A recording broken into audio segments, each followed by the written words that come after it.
তোমরা আমাকে রক্ত দাও, আমি তোমাদের স্বাধীনতা দেব। এই স্লোগান দিয়েই বীর নেতাজি সুভাষচন্দ্র বসু প্রত্যেকটা ভারতীয়দের রক্তে উদ্দীপনা জাগিয়ে তুলেছিলেন সেই সময়।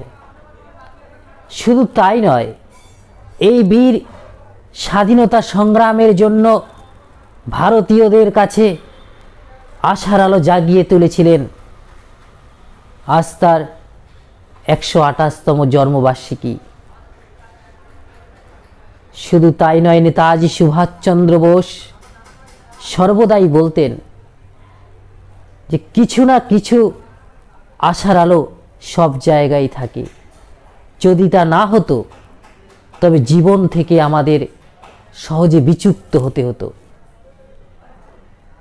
এবং এই মহান বীর ভারতবর্ষের স্বাধীনতা সংগ্রামের জন্য যে সাহসী এবং বীরত্বের পরিচয় দিয়েছিলেন, তার জন্য কিন্তু আজকের এই দিনটিকে বীরত্ব দিবসও বলা হয়।